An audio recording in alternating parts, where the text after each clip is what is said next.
There is one strange, disturbing assumption that changes the entire perception of the Lion King. What if Rafiki knew Simba's entire journey and allowed the tragedy to happen? Rafiki is perceived as a harmless, eccentric shaman from his first appearance, wise but slightly odd. His painted face, colorful powder rituals, and staff create the image of a village sorcerer, almost a jester. But digging deeper, it becomes clear that he is not just a magician but a true guide between the spirit world and the land of the living. Simba's birth scene is crucial. It is not just a touching ritual of recognizing an heir. It is magically proclaiming a new member of the great circle of life. Look closely. Rafiki approaches the lion cub with slow, almost ceremonial confidence. He marks Simba's forehead with a sign made from crushed fruits and herbs, the paint of primal nature. This gesture is not just a blessing. It is a mark, a seal of destiny. It is here, in the first moments of Simba's life, that Rafiki makes his choice. Not to interfere directly. Let the circle work. For in the philosophy of Prideland, the circle of life is not a harmless poetic metaphor. It is a real law of nature, where every fall gives birth to a new rise, where every shadow is necessary for light to be understood. Rafiki understands that the future king cannot grow up in safety and peace. A lion raised in eternal prosperity will never become someone capable of restoring balance in a time of great trouble. In other words, without exile, there would be no actual return.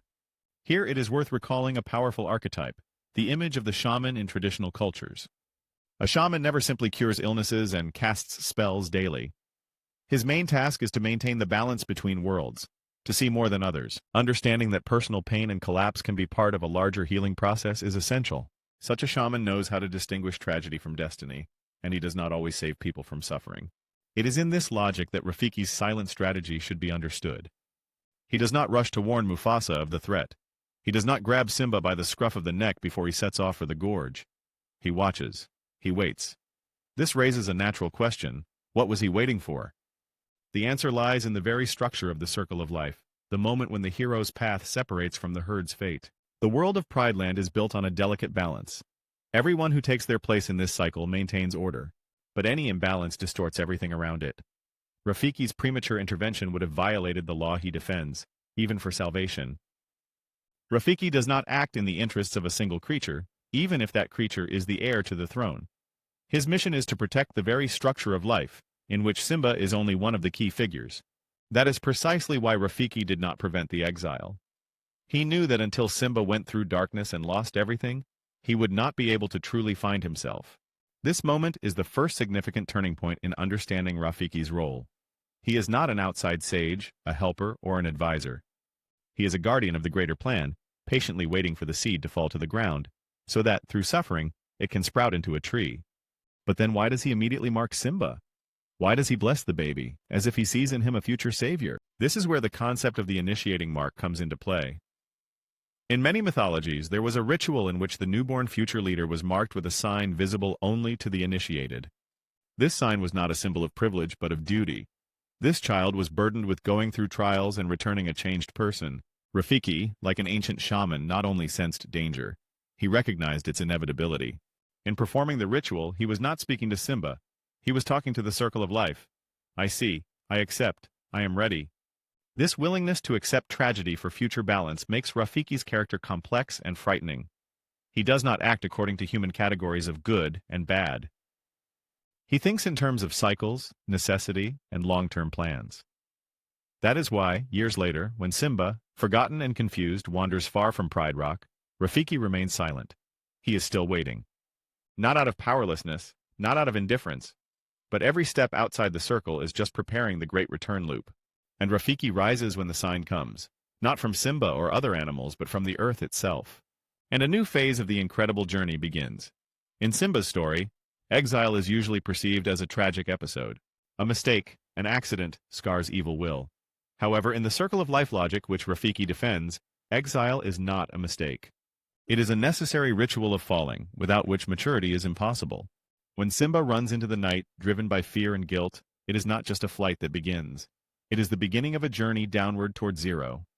This is where an ancient mythological motif comes into play. The exile loses not only his home and family, he loses his name. In the desert, Simba is no longer the heir to the king. He is nobody. The desert he passes through is a powerful visual symbol. In the heat, alone on the brink of death, the last traces of who he was are erased. Sand is an eternal metaphor for oblivion, the living fabric of forgotten time, and as Simba crawls through it, leaving faint traces behind, his old personality slowly dissolves.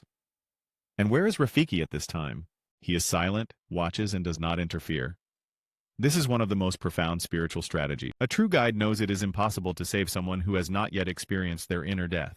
In any mythology, the hero's journey begins with the dark night of the soul, a state where all former supports disappear. It is a transition through the death of the old self. Without it, the new king will never be born. Here, it is essential to pay attention to the details. When Simba loses consciousness in the desert, he is found by Timon and Pumbaa. Is this a coincidence? Outwardly, yes. In the deeper structure of the myth, it is a descent into limbo, into a world of eternal escape from responsibility.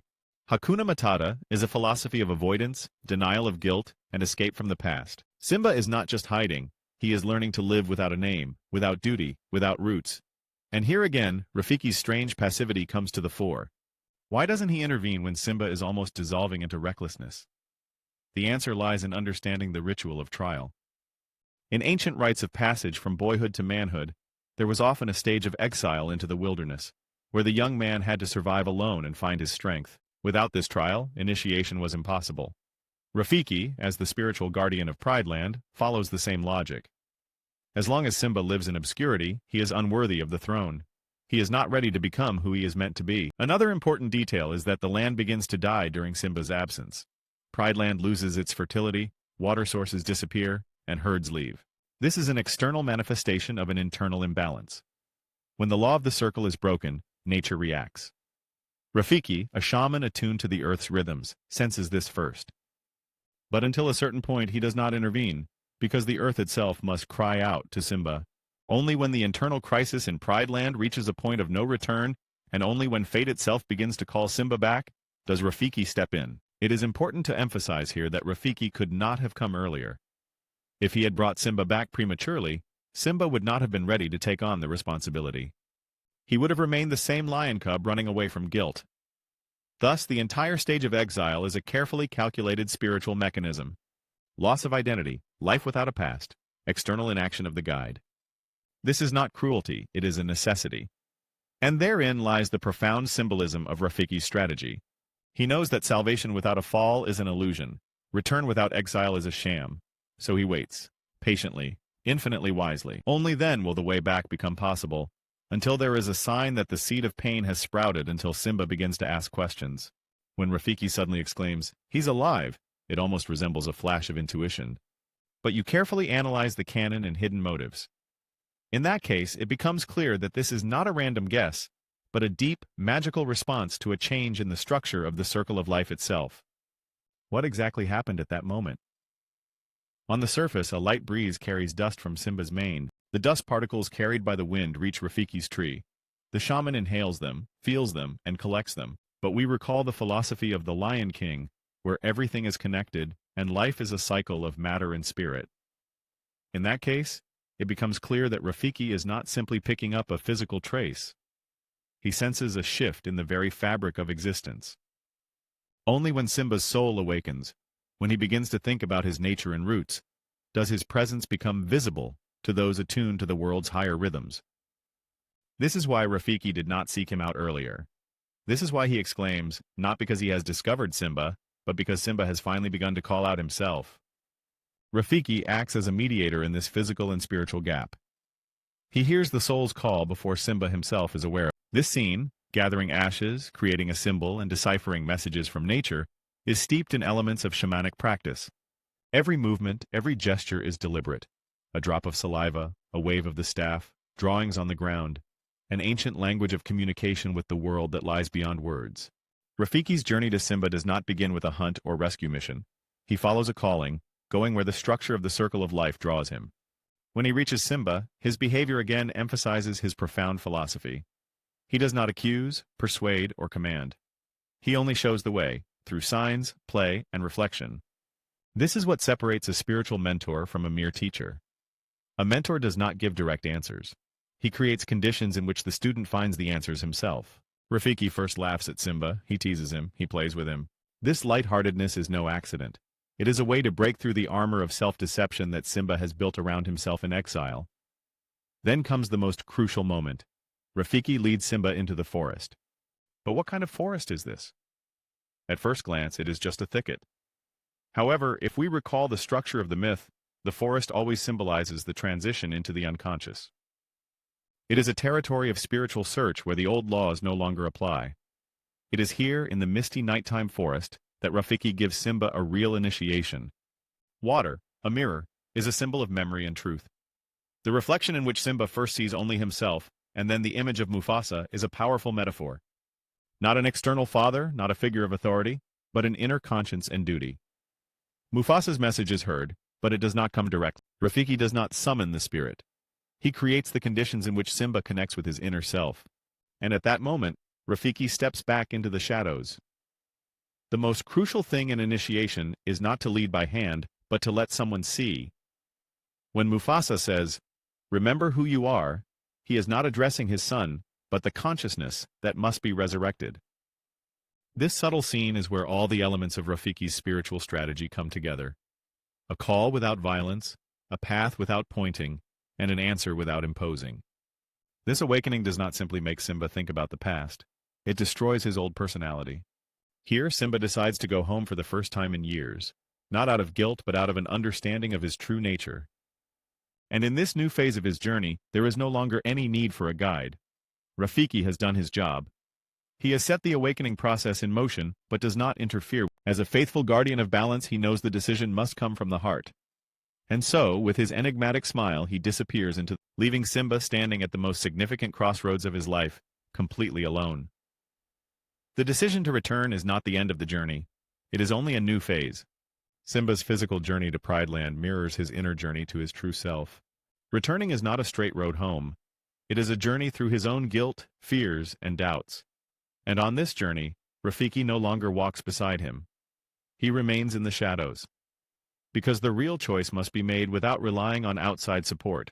But before this choice, there was a crucial moment, a final test. Still hesitant, Simba asks Rafiki, "How do I change the past?" He hears not advice but a lesson through pain. Rafiki hits Simba on the head. At first glance, it's just a funny scene. In reality, it's a powerful metaphor. The blow to the head symbolizes the transition through pain. Rafiki shows that the past cannot be changed. It has already happened. But you can learn from it. This strange lesson through physical action is one of the oldest methods of shamanic teaching. Pain is the shortest path to insight. After this moment, Simba no longer runs away from the past. He accepts it as part of himself. And this is a proper initiation. The journey back to Pride Land is a symbolic descent into the underworld, where the hero confronts what he allowed to be destroyed. The wasteland of Pride Land, the parched earth, the black trees, the darkness, all of this is a visual reflection of Simba's inner emptiness. His kingdom died along with his childhood and belief that living an easy life without responsibility was possible. And now he is not returning for the throne. He is returning to restore the circle. At this stage, it is essential to understand that Rafiki does not accompany Simba. He does not guide him in battle. He does not stand by his side at the decisive moment. Because his role is not to decide for the hero. His role is to create the conditions the hero can decide for himself. In the deeper structure of the myth, this is called the final desert, the moment when the apprentice is left alone to face the test. Simba enters Scar's kingdom not as an exile but as a new king, not yet confirmed but already awakened. And here begins the real test of his return, the pain of memories, confrontation with past fears, challenging inner demons. It is no coincidence that the scene with the confession, "Yes, it's my fault," takes place publicly before the entire pride. Simba must not only defeat the enemy, he must admit his mistake to others, and to himself. This is not a physical victory, it is a spiritual surrender to the truth. And then, the fight for Pride Land begins. And where is Rafiki at this moment? He reappears, but not as a wise old man. He is fighting. But his fight is special. His movements are not brute force. They are a dance, a ritual. Look at how he swings his stick, how he jumps, how he laughs, how he dodges attacks. This is not a fight for victory. It is an act of restoring the energy of life. Each of his movements is like a brushstroke on the canvas of a great renewal. And in this new battle, he does not save Simba, he restores the world's structure. While Simba accepts his responsibility, Rafiki restores Pride Land's energy with gestures, movement, and life. That's why his fight seems effortless, almost playful. Because it's no longer a war against an enemy. It's a ritual of purification of the land. And when it's all over, when Pride Land slowly recovers, Rafiki steps back again. Because he never fought for personal gain. He always fought for balance. After the great battle, when Pride Land is engulfed in flames and ruins and Scar is defeated, Rafiki disappears into the shadows again. He does not take his place beside the new king. He does not accept honors. He does not even utter words of farewell. And in this silence lies the most profound wisdom. A true guide does not accompany his student to the pedestal. His task is to bring him to the threshold. And then, the student walks on alone. Simba stands on top of the cliff. The pride of lions is gathered below. The sky begins to clear. Thunder rolls in the distance. This is not just a physical cleansing. It is a visual sign of the restoration of balance. Pride Land, like an organism, begins to heal its wounds. And all this happens without Rafiki's direct intervention. Why doesn't he go with him? Because the final act does not belong to the mentor. The final act is always the sovereign right of the hero. Rafiki has fulfilled his role. He has guided Simba through a crisis, inner destruction, and rebirth. And now he leaves him to be who he has become. In mythological structures, this moment is known as the break with the mentor. It is inevitable, because dependence on a teacher is a form of incompleteness. And Rafiki, as a true master, intuitively knows that his presence now would only get in the way. That is why he steps back. This gesture of non-interference is the highest form of trust. Trust in the hero's decision and trust in the completeness of the journey. On a symbolic level, Rafiki's silence speaks louder than any words. Now your path belongs to you. You have become part of the circle. You are responsible for the balance. And this contains another essential truth. Spiritual growth is impossible without a sense of loneliness at the moment of triumph. In the end, Simba receives neither easy answers nor explicit. He is given only a chance. It is through this silence that his maturation is affirmed. Interestingly, very few words are in the film after Scar's fall. The music rises. The camera slowly rises toward the sky. Pride Land is illuminated. And all this happens without Rafiki's direct involvement. He remains an invisible force that has prepared the ground but does not plant the seed himself. Thus Rafiki's silence is not emptiness. It is a necessary distance. That very last test. Can the student walk alone? And Simba passes this test. When he roars, calling the pride to follow him, it is no longer a cry of fear, no echo of childhood ambitions. It is the voice of a new king. And in that cry, we hear confirmation that Rafiki's path was correct. He knew that this was how it would end. He knew the price of pain, the necessity of silence, and that interference would be a betrayal of the grand. Thus, through his invisible presence and wise absence, Rafiki completes his trial. He allowed the circle of life to renew itself, and now he can retreat back into the shadows where the true power of Pride Land lies. Rafiki's role is complete when Simba is established as the new king. The land begins to come back to life, and the rain washes away the scorched ruins. But one final scene reveals his most important mission in this closed circle, the ritual of a new beginning. Rafiki and no one else lifts the newborn Kiara to the top of the cliff. This is not just a beautiful gesture or a repetition of an old ritual.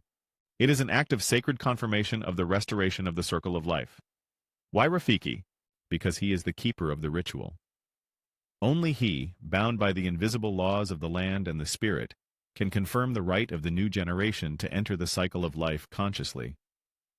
It is significant that everything happens without words in this scene.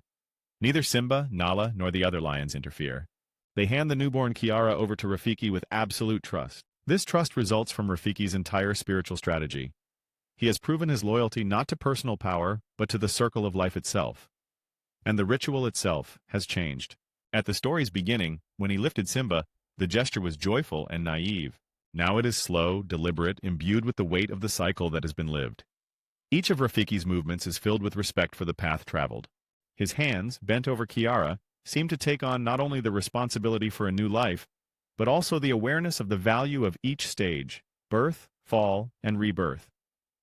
Pay attention to the details. The cliff glowed in the bright sun at the beginning of the film. Now it is washed by rain, a symbol of purification. The atmosphere has become deeper and more serious. This is visual evidence that Pride Land is no longer the same. It has matured along with its new king. Through the repetition of the ritual with new meaning, Rafiki brings the entire journey full circle. The circle is complete, but now it is not an endless repetition, it is a spiral of ascent. In this scene, Rafiki does not take center stage. He disappears behind the edge of the frame once again, because his mission was never to rule or shine. He is the guardian of balance, the conductor of the circle, the shadow behind the throne. Thus, Rafiki's final gesture is passing on responsibility to Simba and a whole new generation. He reminds us that every life is important, that every stage of trials is part of a grand plan, and that only through suffering, awareness, and continuity can the living fabric of the world be sustained. And so Rafiki retreats into the shadows once again. Not because his role is over forever, but because the circle is complete. A new cycle has. He remains in Pride Land, not actively participating in events but as a silent guardian of a deep balance. As a witness to the fact that the most significant victories come not through force, but through spiritual insight. And while the pride welcomes new life, while the sun rises over the cleansed land, Rafiki stands aside, smiling his enigmatic smile. Because he knows the circle is complete once again. And when the time comes, he will hear the call again. And he will be ready to wait once more. And he will be prepared to intervene once more, only when the time is truly right. At first glance, it may seem that Rafiki helped Simba return home. He pushed him at the right moment and reminded him of his identity, but behind the apparent simplicity lies a much deeper meaning. Rafiki did not bring Simba back. He created the conditions in which Simba chose to return himself. And this difference is key to understanding Rafiki's entire spiritual strategy. Throughout the story, Rafiki acts as the supreme guardian of balance, for whom personal emotions, compassion, and attachments are less important than following the laws of nature and the rhythms of the circle of life itself. He knew that the hero's path could not be easy. He knew that without loss there could be no insight. He knew that premature rescue stunts growth, and so he waited. He allowed pain and mistakes to happen, but he was always within breathing distance, ready to hear the slightest whisper of change. When the land of Pride Rock groaned from imbalance, when Simba's spirit began to awaken, that was when Rafiki heard the call. Not Simba's, the circle's. He heard the rustle of dust, the smell of change, the alarm in the wind. And he followed that call. And when he found Simba, he didn't shout, beg, or pressure him. He gave him a test, an initiation. He didn't provide Simba answers. He didn't show him the way. He let him find it himself. He knew that an accurate return doesn't happen when you're led by the hand, but when you decide to walk through your fear. And that allowed Simba to return physically and become king in the complete sense of the word. At the climax of the story, when Simba asserts his right to the throne, Rafiki remains in the shadows, because the role of a true guide is to disappear when the student becomes independent. In a philosophical sense, Rafiki is the archetype of the invisible gardener. He doesn't pull the sprout by the stem. He waters the soil, weeds the garden, and protects it from. But growth is always up to the tree itself. That's how he treated Simba, not like a kid, not like a tool, but like a necessary part of a grand plan. Every life is part of a single circle. And therein lies the ultimate truth. Rafiki did not know the exact future. He did not see the picture in detail. He did not control destinies like puppets. He knew the laws of the circle, and he knew the most important rule. When the time comes, you have to trust. Not fear, not the desire to protect, but the flow of life itself. This is what made him the greatest guardian of Pride Land.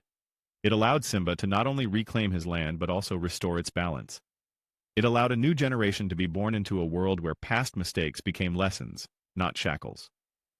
When Rafiki lifts Kiara in the finale, he makes the same gesture as at the beginning. But now I am fully aware of the price that must be paid for each new morning. He looks at the horizon where the sun is rising, and he knows the circle is complete, and everything begins again. Only now, with those who remember that light is not born from victory, but from the darkness that has been overcome. If you like this video, don't forget to like it, and if you're new here, don't forget to subscribe to this channel. Have a great day and see you soon.